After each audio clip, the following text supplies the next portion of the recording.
What is going on, Secondhand Talent family? It is Steiner here with another episode of Secondhand Talent, the podcast. Thank you, as always, to Luke Chu for the desk candy, to Mark Spusta for the art on my shirt, to Laurel Bayleaf of Bayleaf Studios for the beanie with the boognish on it. Thank you to Ween for the music, and thank you, of course, to my tiny co-host, Tiny Steiner. But most importantly, thank you to you, our listeners, readers, and viewers around the world, and thank you to this week's guest, Mike V., a sober fan. Thank you for being on the show, Mike. Welcome to Secondhand Talent. Hello there. Great to be here. Thanks for having me. This is going to be what I hope is a really interesting conversation, especially based on everything we talked about leading up to it. Folks, this is an atypical one.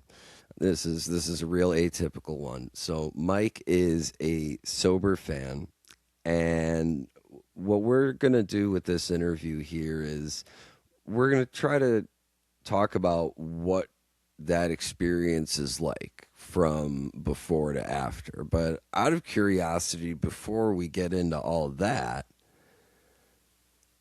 we got connected in a very interesting. How was it that you found out about me again? I believe it was at Set Break, at maybe a Spafford show, and so somebody saw my one show at a time sticker and said, "Hey, there's this podcast, and would you be willing to come on it and talk about your experience with going to shows sober?" That's awesome. I don't even know what to say. That's really awesome. I mean, out of curiosity, when you first heard that the name of the podcast was called Secondhand Talent, what's the first thing that came to mind when you heard the term? A little bit of Second City because we're in Chicago, and I don't know, just maybe a touch of humility, like not the first-hand talent, but second-hand talent, like you're comfortable with your, what you're doing here, and you know, uh, You're in the house band. You're a studio musician. You've got your role. You're set into it. You're not necessarily under the flashing lights, but you're helping make the train move. right, It's pretty much how we make the sausage. That's pretty much the exact recipe for what it is, and there is a small air of humility in it. For quite some time, I did stand up comedy, and I think I think I'm pretty funny, but I'm not, incredibly funny like those really talented comedians that get Netflix specials all the time. Like, I'm not that funny guy, and it I make myself laugh with how not funny I am.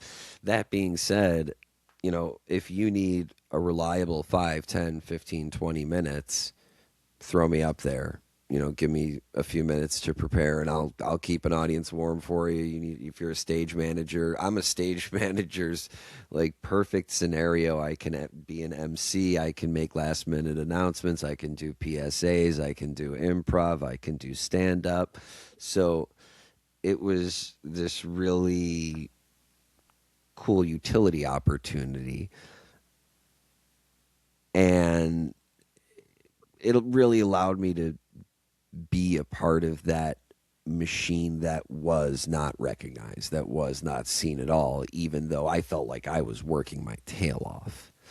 And I always considered myself kind of a secondhand comedian in that aspect. And so secondhand talent, I don't think the talent is necessarily less in the sense of the show, not me. Talent here is less. But the talent of the people who I have on the show, it's no less than the people who are on stage. It's just not on stage. okay. So I was looking for a platform that was asking for those stories and couldn't find it. And here we are. And your story, I think, is really important because the more I think about it. Well, first tell us a little bit about yourself. Where are you from, and how did you get into music? Like, what was your what were your first bands that really brought you into the music scene? What were some of your first concerts? Tell us a little bit about yourself. I just talked way too much. Okay, I was born in the south suburbs of Chicago, and growing up, I was a skateboarder, and I was into punk rock. I loved punk music, Minor Threat, 7 Seconds, Suicidal Tendencies, and and Fugazi, and uh, used to go up to the Riv and all the other places up north, and uh, get bounced around in mosh pits and stuff. And I played hockey as well, so I was wasn't afraid of a little physical contact. And You're basically practicing for concerts on ice. right, right, yeah, and yeah, so a lot of punk rock growing up, and like my dad would play the classic rock station, and so I was heard of plenty of the mainstream classic rock music, which you know would be also the Grateful Dead, Truckin', Touch of Grey was on MTV when I was a kid, and Or that was the music video with the skeletons, right? right, right, Yeah, and I remember that. uh, like Uncle John's Band, some of the more mainstream Grateful Dead songs, and uh, it wasn't until like college where I actually started to listen to more Grateful Dead. And my freshman year of college, I had a guy on the floor, and he was like, "The Grateful Dead are playing in Detroit," and I went to ISU, so Bloomington Normal, and he was going to Detroit to see a show, and I was like, "I can't go tonight. Like, there's class tomorrow," and he's like, but he was all about that already, going traveling to see shows, and that was 1991, so the Grateful Dead were good then. Oh And wow. I Yeah, that's one of my favorite years. Yep. That's a right. good year to see the Grateful Dead if there ever was one. So, but I failed to go, and I regret that. Was trying to be somewhat responsible, and I ended up flunking out of my freshman year of college, and I came back home and met up with some people from high school, and we'd go to Allman Brothers shows. So the Allman Brothers were like some of my, you know, first shows where we were like, taking LSD and, drinking a lot, you know. And in the early 90s, at those, at those shows, so let's say Almond, right? Is that just it didn't really matter who you were, like everybody was just kind of doing whatever at the time. Oh yeah. It was let your freak flag fly,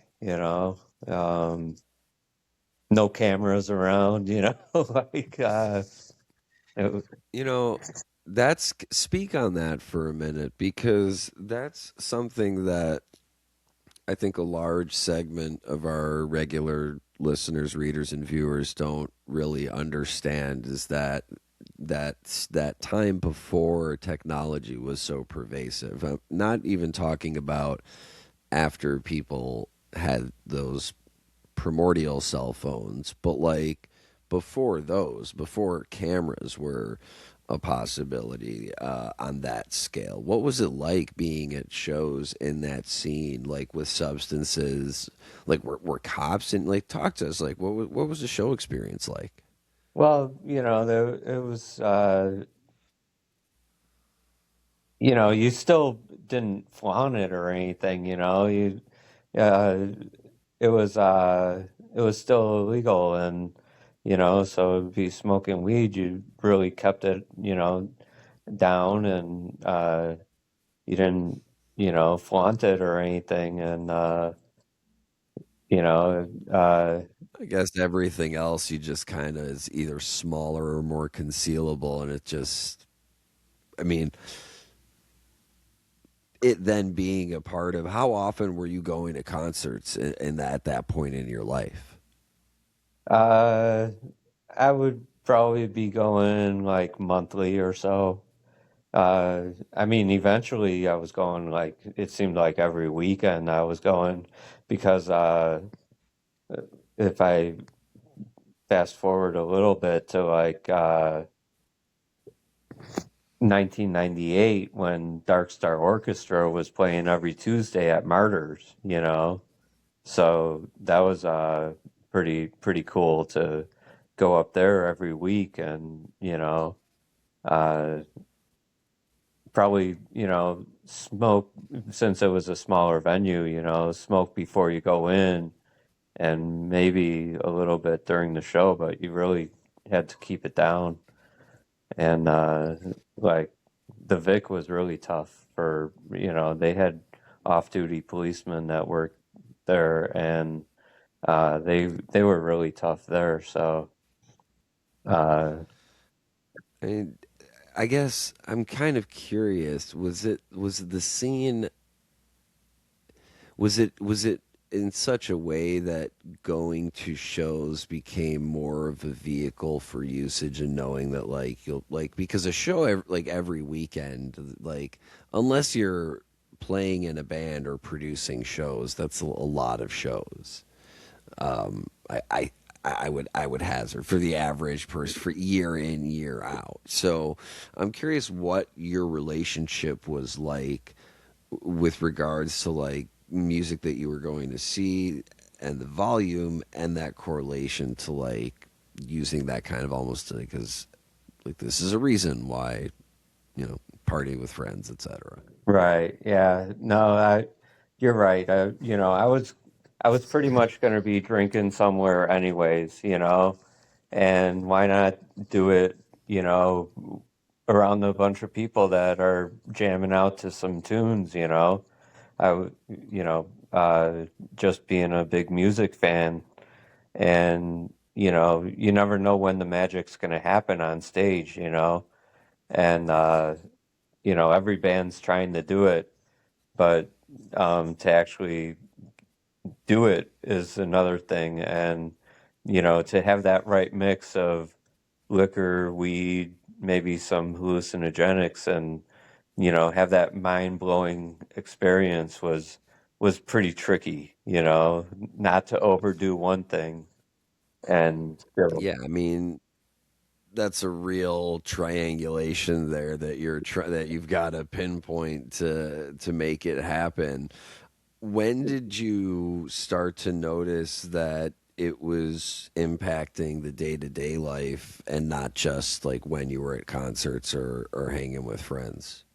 Well, after like while I was in college, I worked at a liquor store, so I had access to it before I was 21, and I remember just being at home, and I didn't go out, and I would have like a little pint of some Seagram's whiskey or whatever, and I'd be like, I'm not gonna drink it tonight, but like since I had it, I would end up having some, and I'd be like, man, what's wrong with me? I didn't understand that that was already my alcoholism coming too.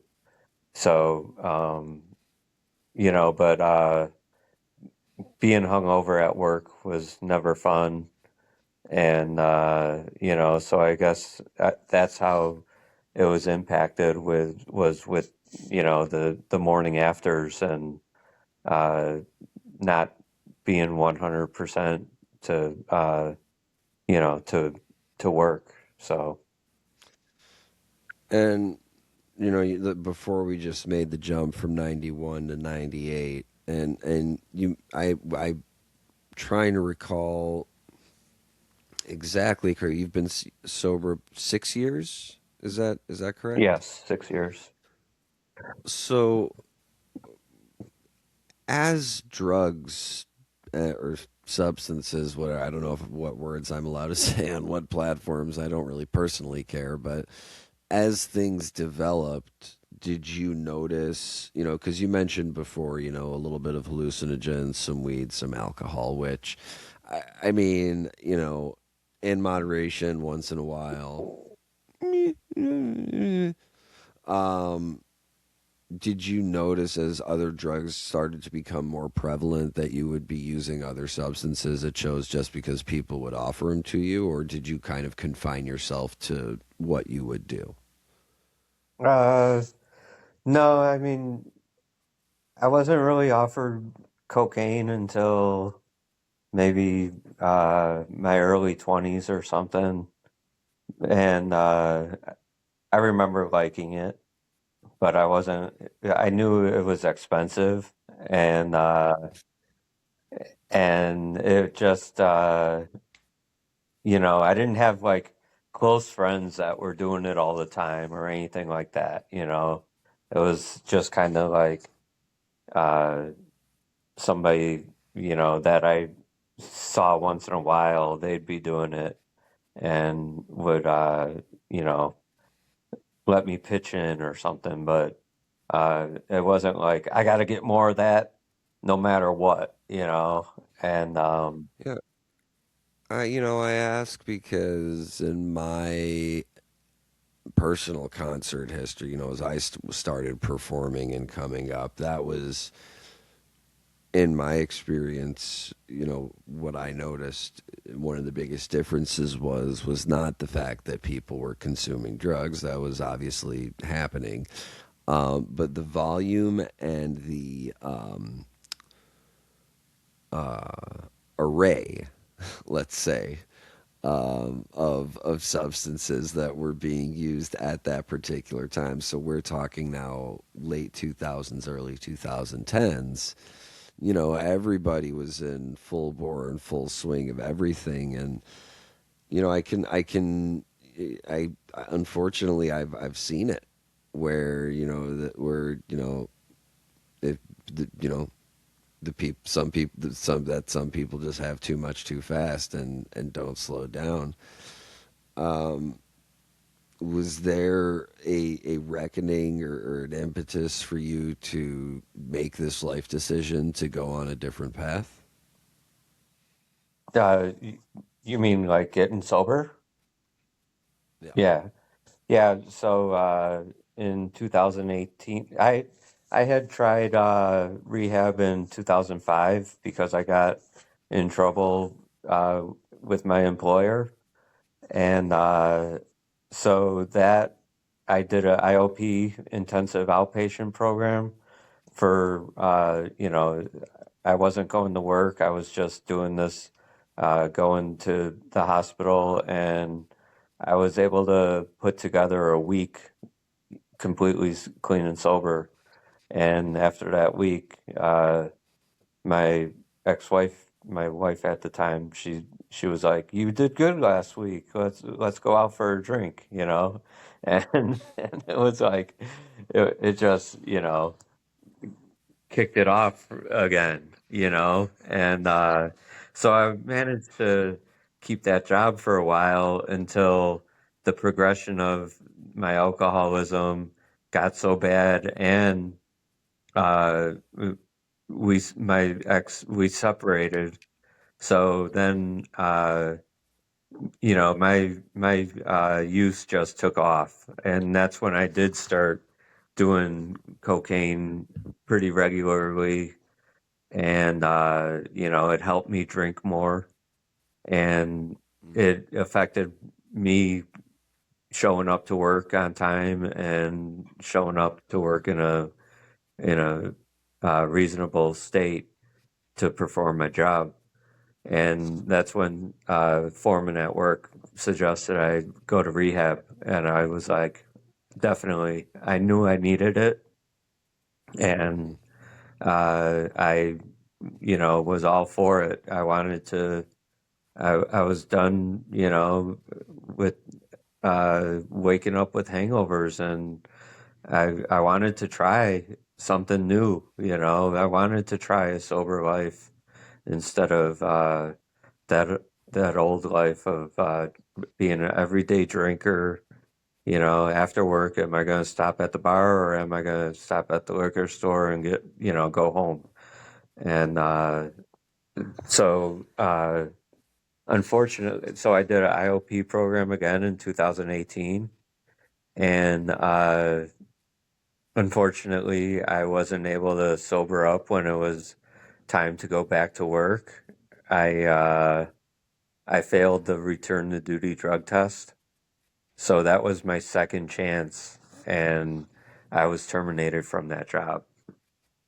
So, yeah, the consequences of my drinking were uh, getting divorced and losing a job that I was making over $100,000 a year at. So, And and all the while going to a concert a weekend and having a great time. I would imagine uh, at the oh concert. yeah, and doing like a lot of fish. Like if Fish did a tour, I would pick like a week and be like, okay, this weekend I could go see shows in uh, at the Gorge, and then during the week they play Tahoe, and then the following weekend they play Bill Graham Center, and I could do all those shows, you know, and wherever, like each tour is different, so. There's something, and I can only speak on my own experience, and I'm curious to hear, if you'd like to share yours. But I recall in my younger days, seeking out substances more at shows because I felt sort of in a way that that was part of what going to a concert was getting like atrociously fucked up or taking a bunch of alleged substances. And I'm curious if you also felt that sort of relationship with music, going to the volume of concerts that you were going to, if you have that similar view of the like the symbiotic relationship between going to see live music and having that kind of reinforce your reasoning for doing it, in that you're going to have a better time, better air quotes for readers and listeners, a better time at the show. Of course, wherever the show was, it always started out with a run to the liquor store and getting liquor first, and then going to the lot and trying to find stuff. And, whether it was Molly or LSD or mushrooms, something to enhance the experience. And you know, didn't really do coke or any heroin or anything. Although I have tried heroin, but it wasn't something that I was seeking out, like, or even in the 2000s with oxys or anything. Luckily, I was fortunate to avoid that whole epidemic. No, absolutely. And after getting clean, or after rather your the second time going to rehab and going getting clean and restarting your recovery, um, how soon was it that you started going to see concerts again? Like, did you feel like you had to wait a certain time, that wasn't an atmosphere you could be in, or did you feel like live music would help more so than be a catalyst or inhibitor? Great question, because so when when I was like doing the IOP and stuff, right? Like they're like, you know, we suggest you go to meetings, we suggest you get a sponsor, we suggest a higher power. And like I did things my way, which is why I struggled to get sober so long. And it took me it was quite a process for me to do it because I was like, you know, just I'm the type of alcoholic that you can't tell me what to do because I just don't listen to anybody. And I might listen to a foreman at work or something because that's his job is to tell me what to do, right? And like, but as far as living my life, like, that's why me and my dad butted heads growing up because he'd be like telling me what to do and I'd be like, no, like it just didn't work. So to answer your question though, no, I didn't stop going to shows. Uh, in 2019, I was able to put together a few months and I got involved with the Fish Fellowship, which is their Yellow Balloon group. And I volunteered to help with one of their tables. Uh, they have a clean and sober table at Fish concerts, and I volunteered to be a host of the table at down in St. Louis, and so I drove down there from Chicago, and I had 4 months at the time. They usually required you to have a year, but the other person that was helping, he had multiple years, and they couldn't find anybody else. So they said, just yeah, that's cool that you you're willing to help. So I remember walking into the venue. I reached in my pocket to get money for a drink, and I was like, "Oh my gosh, what am I doing? I'm helping with the sober table. I can't be, you know." And That's self awareness that you otherwise wouldn't have, though. That's amazing to be able to even to I mean to realize it in the moment and to remember it. I mean, what a great example of the self realization and awareness that sobriety brings you. I mean, right, it's never a bad choice, in my opinion. right. So that, and then I went on to do multiple shows that tour, and I did Philadelphia or Camden. I stayed in Philadelphia, right across the river, and Blossom in Ohio that year. And then when I came home, it was around the 4th of July, and I relapsed. I started doing cocaine again. And so when the Alpine Valley shows happened in middle of July, I was using for those shows.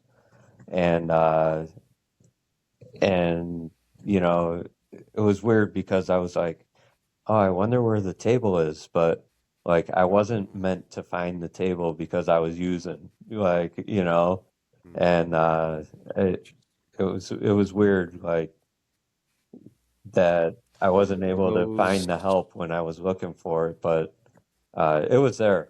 I know it was there. I just didn't look hard enough. Well, for or maybe you just didn't want to see it. Near, That's also another good possibility. And for folks who are unaware of what Mike is referring to, it has a lot of groups for different bands, but the Yellow Balloon organization broadly is a sobriety group that has a table, usually run by volunteers and fans of whatever band it is. I've seen chapters at Ween shows, at Fish shows, at Dead shows. I've heard of them at plenty of other places. And Steiner, my wife, who's 6 years sober at the time of this taping, that was, I think, the first time we saw Ween together in Minneapolis in 2021, I think. We walked into the venue and got our poster and then saw the Sunny Bunny table, and she was completely blown away.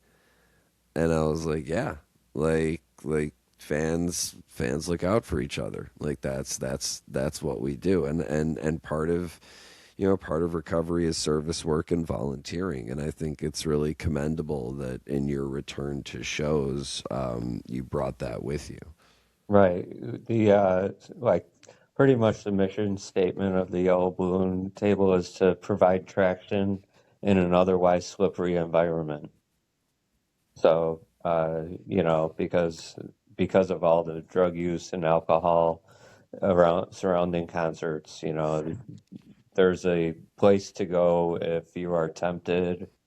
If somebody pulls out a baggie of powder and starts shoving things up their nose, you could, go to the table and be There's like, hey, Yeah, there's resources. right, Yeah, there's resources for you. And right, and unironically, before the interview, I was listening to the Little Feat song "Easy to Slip."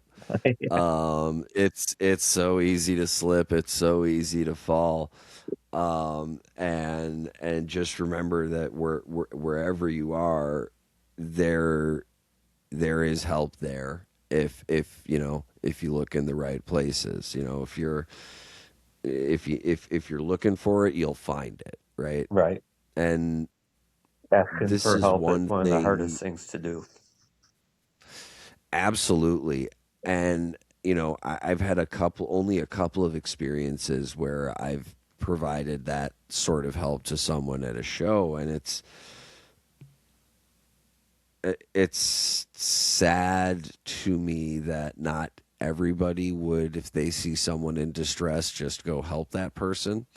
But they're, unfortunately, despite being in an industry that is, I think, saturated, is putting it lightly, with substances, the fact that there's still stigma around it is really disappointing, especially with all of the dangerous things that are out there these days. I mean, if people need to have resources and options and assistance, at places where there's otherwise no one else looking out for them. Right. So, getting back to it, that was 2019 where I had slipped. Probably didn't give myself enough time to focus on my sobriety and and so then after that, 2020 came and COVID happened.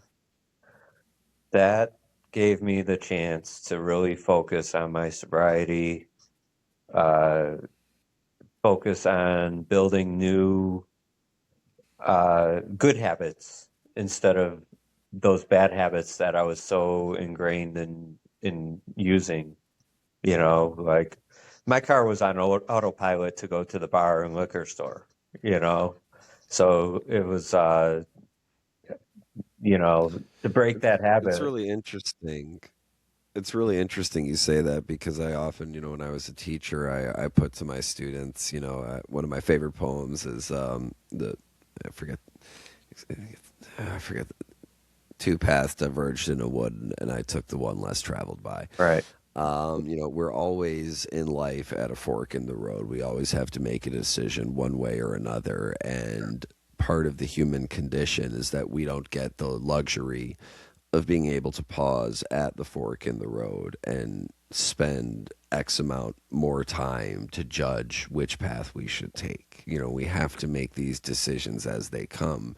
We are not afforded the luxury of being able to pause life or time and try to collect our thoughts to make an instant decision. We are consistently faced with these diverging paths, and it's really fascinating to me to hear that the impact that the path you took when the pandemic hit was to focus on your sobriety rather than, because I mean, let's face it, we both know it could have easily gone the other way. I mean, there are two clear paths there. You know, it could be building and it could be destruction. For sure. I mean, And it's that was a time incredible that where you chose building. uh, during that time was like the best time for an addict and an alcoholic because we like to isolate and so like to be forced to stay at home. And what do? You go to the liquor store and you get a bunch of booze and you have a party by yourself and or you go get go get some drugs and you isolate. So I remember making that decision, should I just say fuck it, the world's coming to an end, or should I by then, I was already trying to get sober for so long that I did a lot of work, and I was like, I'm pretty close. I'm pretty close. If I could, like, so it was a That's trying time, but luckily I got through it. again, I think that speaks to the level of self awareness, and that's a key element of it. Being far along enough to which you can see it clearly in the rearview mirror and say, no, I don't want to go back to where I was. That's a very important aspect of it. And yeah, and then really, at that point in time, we had nothing to do but reckon with ourselves, and you know, it really took a toll on so many. But I'm glad to hear that for you, it had somewhat of a positive impact on your, not, I mean, not somewhat, a positive impact on your life. Oh, for sure. Yeah, and when the lockdown happened and everything, somebody started a Zoom meeting which involved the Fish Fellowship. And so a group of us would, every night at 6 o'clock Central, we get on there and we got to know each other, and we were like, we couldn't wait for shows to start happening again. And when we did, like we all got together and like it was like we knew each other for years. It was so cool to be able to hang out with people in real life. And I, It's also pretty incredible when you access and find another community doing the same thing that you do that are sober. I mean, like, again, what I mean, like, having that as a part of, can what was that like initially when you're able to go to shows and start meeting up with some of these people? What were some of the feelings that you had at these shows, and uh, how did that give you strength when as you continued on? yeah, so like I said, the isolation that comes with addiction and alcoholism, well, connection is the opposite of that. So to be able to connect with people and just the hugs and the smiles and the dancing, we'd all be dancing and smiling at each other, and uh, all I wanted was to belong, and it helped Mm. me feel that where I belong there, and you know, uh, just the smiling faces and the no matter what the band was playing, like I was happy to be there and happy to be a part of it. That's a very important thing, and I want to hone in on that. Something you just said right there, that sense of community and belonging.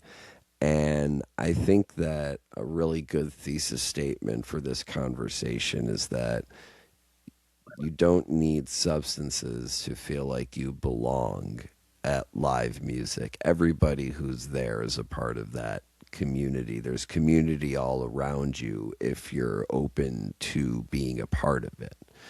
And that isolation, like you were talking about, you know, it put a smile on my face. For our listeners and readers, go subscribe on YouTube. It put a legitimate smile on my face because that's awesome. That's the where you get the pleasure. It's so interesting. Actually, the other day I walked into a local shop, and I blab about the show all the time because if nobody does, or if I don't, nobody will. And one of the guys who works there, who I hadn't seen in a while, said, "Hey, I really liked that interview you did with Turner from the Sandbox channel." I was like, "What?" He was like, "Yeah, yeah, like it was really good, man. Like I'm a huge Widespread fan, and it was really fun to watch." And I'm like, that's all I want out of this. Like that was awesome. Like that was incredible. That's like so when you say like those high fives and those hugs and the dancing, with each other and feeling like belonging, like I understand like what wanting that is like, and I also understand what it's like to look for that in places where it just doesn't exist.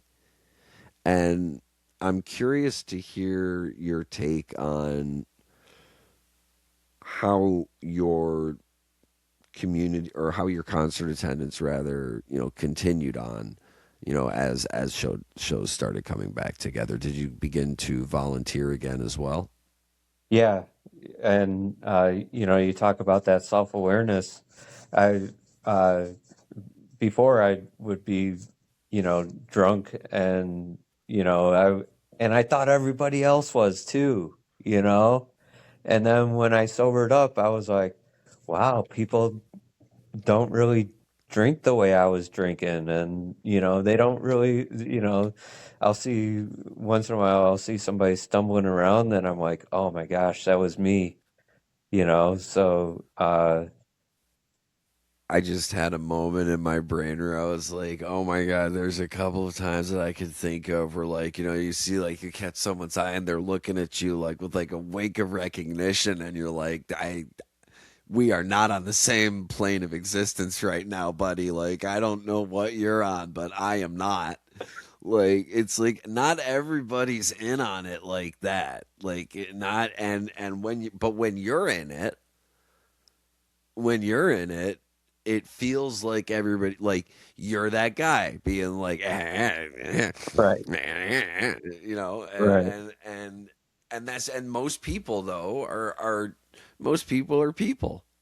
They're just chilling. They're just trying to get some live music. right, That's all they're trying to drink. yeah. So yeah, I got involved with volunteering for the sober tables, and at set break there's a meeting. Going to the table before the show and saying thanks for your service, to the person that's volunteering. Uh, just that connection with other people, like because they were there when I needed them. So I want to be there when the next person comes up and says, "Hey, I got 6 months, and I finally came back to a show." Well, hey, this is how we do it, feel free, hang out, and we'll be Yeah. down, on the right side of the stage. So come join us, and we'll be dancing harder than anybody else around, So, Well, that's the most important thing is that you're, you know, providing that presence for other people to see that they're not alone, that, we're not alone. There's always someone going through something. There's always someone, trucking through a bad situation or dealing with something in their life. You never know what someone else is going through. It's why one of the messages that, you know, extending on what you were saying about thanking the people who are working at yellow balloon tables for their service, one of the big messages of the show is just thanking in general everybody working at the venue as well. Who's working there and greeting them with a smile on your face because it costs you nothing and it could really, really, really mean a lot to someone because they could be having a really tough day. Right. Yeah, one time I remember when I was drunk and I saw the yellow balloon table and I was like, "You're a bunch of drunks. You can't handle your alcohol." And my ex looked at me like, "Are you kidding me? You're gonna be heckling them? Like you belong over there, you know?" And so when I was going to volunteer, there's a list like here's some things to be aware of that you might encounter, and heckling was one of them. and, Oh God. and it states in there like they're probably people that do need to come to the table, so have some compassion for them. And that's at the end of the day, that's what it's about. It's not about going up to random people and being like, hey, go to the sober table. It's about providing the presence there for people who are so that they're able to access it when they feel like they need it. Because no one should pick anyone up and drag them over and say you belong there. I think that's just a mean thing to say to someone. No, I Um, can't call anybody an alcoholic and say you need to do that. Like you need to clean but up. Like it's something we have to find out on our own. it's just something that's not within our it's not our right to do that, but providing that visibility for anybody who is struggling or having some difficulty. And yellow balloons are hard to miss, folks. Like look for a yellow balloon at a show. I mean, you'll find a great community of people that are there to give you a helping hand or a shoulder if you need one. So I highly recommend folks when you're out on tour this spring and summer to check out the local or bandical yellow balloon table at your next concert. Right. And I had somebody come up once and he said, I really need to get sober. What do you recommend? And I was kind of thrown back because we usually deal with people that are already sober. And, like the yellow balloon table can't get anybody sober, especially in one concert, you know.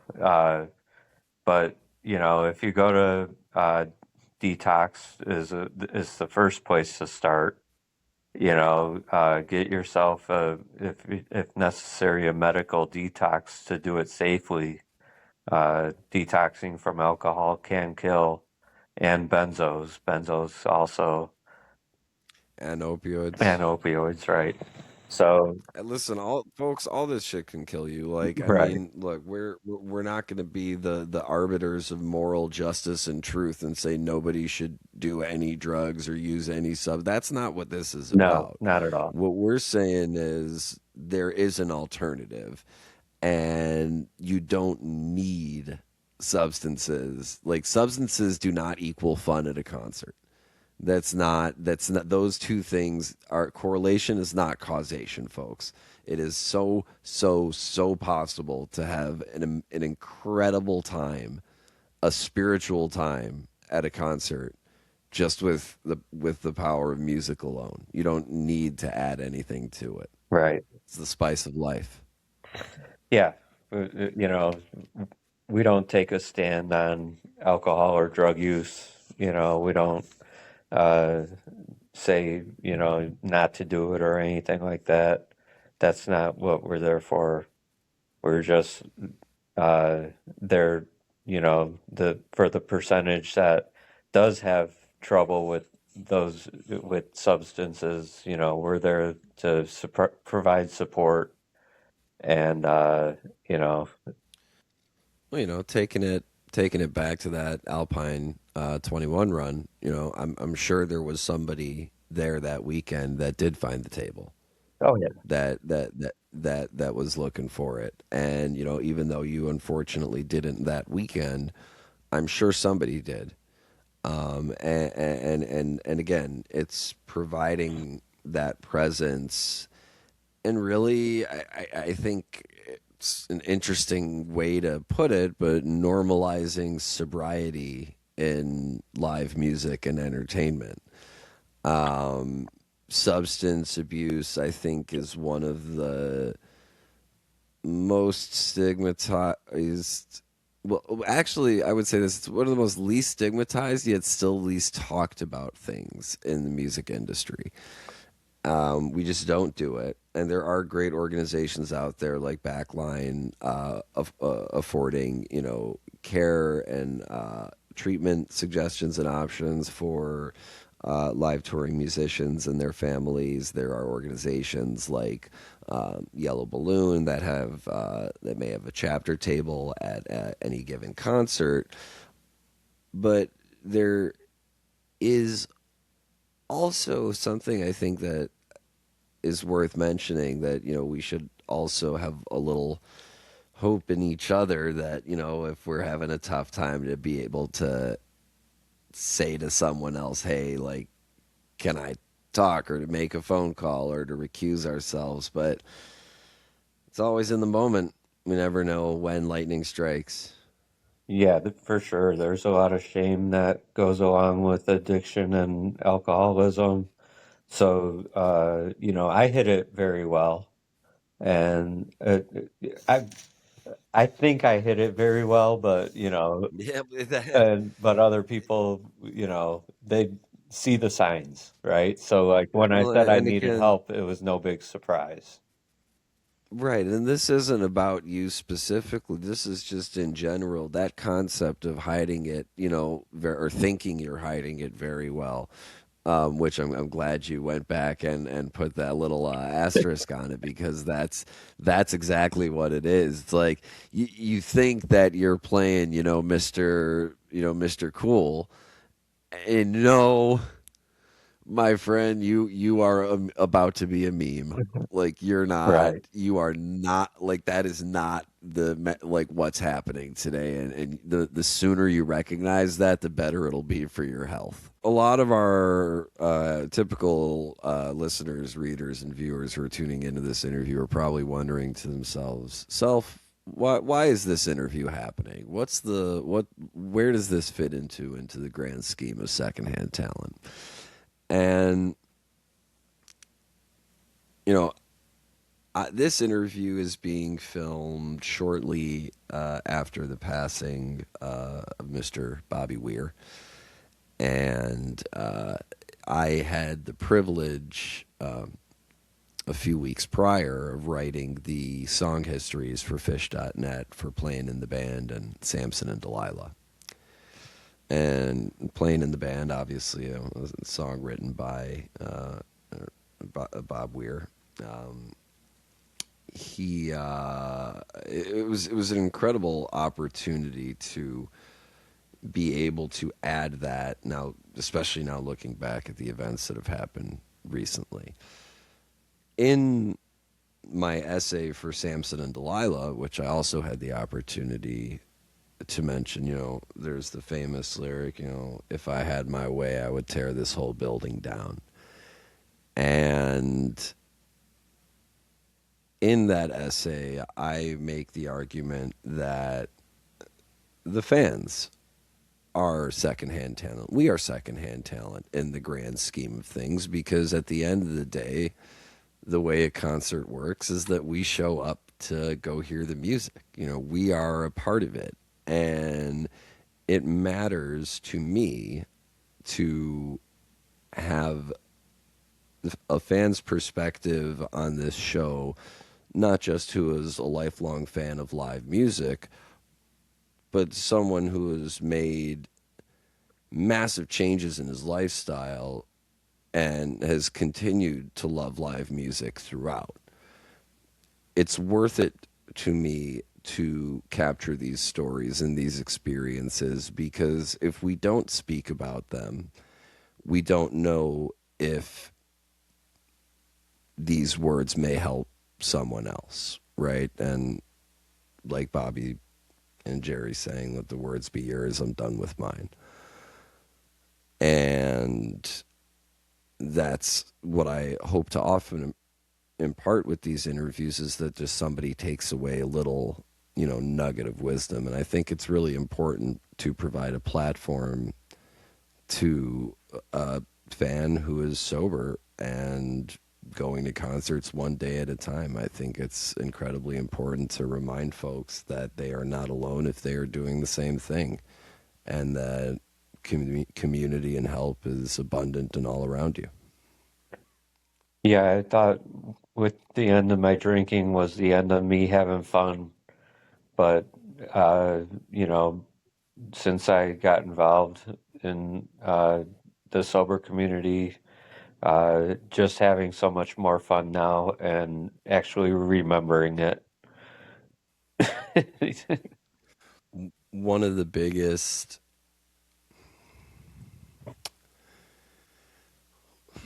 I don't regret things in my life. There are things that maybe I would do differently if given the chance, but I have no regrets because every action that I've taken has made me the person I am today.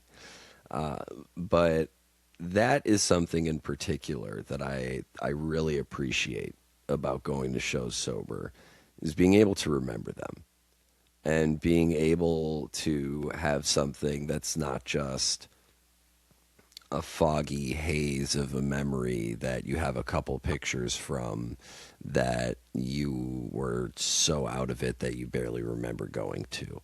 It's a pleasure that I didn't realize existed until I got older. Not to say that I ever was at a period of time where, I felt really like out of control with any sort of substance use, but I always did feel like you were saying, it added to the fun, and that not using substances would take that away. And I, like you, had a very similarly pleasant, surprising experience when I found out that no, actually, when you take substances away, that does not take any joy away from hearing and taking in live music with your friends. It's a beautiful thing. For sure. It truly beautiful. I mean, just the the amount of gratitude that I have to be able to do it, and that I don't have to have those 8 beers before the show starts, and be searching for substances, and I'm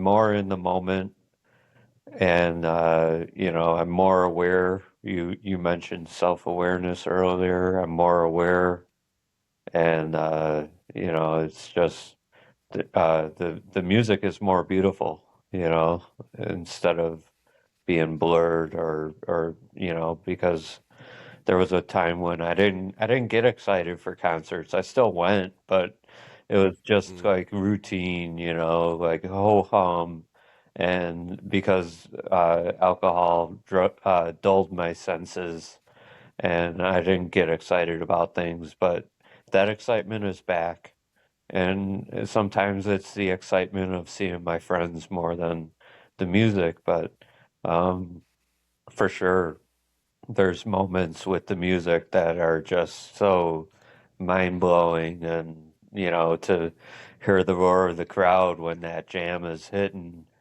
and like you said, the band plays to the crowd, and the crowd plays to the band, and they feed off of each other, and uh, and to be in the middle of it, and to have my senses working at full, capabilities, is being able to soak it in, and just I'm getting chilled right now thinking about it. So, It's a real beautiful thing. I mean, it really is, like it's an incredible thing to, and I always think of that song. I wish I knew. I wish I knew what I know now when I was younger. Um, I wish that I look through my ticket stub book sometimes and what we're just trying hard to remember just that show, and like some of them I just can't, right. from 15ish years ago. And I'm like, man, wow, like I was there for that show. That I don't remember this at all. And and it may jog some memory occasionally, but lately, even though we don't really have, ticket stubs the way we used to, I find that I don't really need that as much to remember that I was at a concert because I'm present and was at the concert. And before we leave off for this week's interview, I'm curious to know if you have any words of advice for anybody who might be struggling. What words of wisdom you might have to share before we wrap up. Well, I was on that merry-go-round of I'll try and get help after the holidays. I'll try and get help after the new year. And I was on that merry-go-round and you know, I wish I had done it when I first realized I needed it. And, like I mentioned before, it's really hard to ask for help, but help is available, whether it's, a detox at a hospital or talking to your doctor or also 12-step groups, AA, NA, MA, whatever A, fill in the blank. But, and then there's also ones that are not, uh, you know, with a higher power, there's like, smart recovery or whatever, uh, there is help available. So, uh, it's all you gotta do is, pick up the Google machine and you know, and you could find something. That's the scientific term. Right. So, just getting that ball rolling. And like we said, nobody could call you an alcoholic or an addict. It's something that you kind of got to realize yourself, like if you're thinking about going to an AA meeting, you most likely have a problem. Most people that show up there, they don't just show up there because nothing is going on. There's usually something going on, and if these substances are causing consequences in your life, you could change that. And don't let these things rule your life. Like I was a slave to alcohol, and I'm not anymore. I made the change, and it was hard. Don't get me wrong. I know how hard it is, but it's worth it. Your life is worth it. You rebuild relationships that you might have damaged, and it's so much better this way to live life clean and sober, and instead of relying on substances to get through life. Because, like you said, no regrets. I don't have regrets about living my life drunk, but uh, I just didn't know any better, and that I was stuck in it. It had a hold of me, and to be able to break free is so freeing, and it, it's just amazing. Uh, Thank you very much. I mean, that was That was incredible. And just to pull one little piece out of that, folks, this is not in any way to call anyone out, but if you're listening to this interview and you're thinking, hey, maybe rehab might be a good option for me, maybe gamblers non, what Mike said, whatever it is, if you're hearing this interview and you're thinking to yourself, it maybe be a good idea for me to check out a meeting, go to a meeting. It won't hurt. And you're going to be with a group of people that are going through what you're going through. And, once in a while you can get shown the light in the strangest of places if you look at it right. You just got to keep your eyes open and keep on looking, because that help and that companionship and that assistance is out there. And it is sometimes right there along with the music. Folks, this is Steiner with another episode of Secondhand Talent. Mike, thank you so much for being on the show, and we will see you next Wednesday. Thanks for having me. And that's podcast.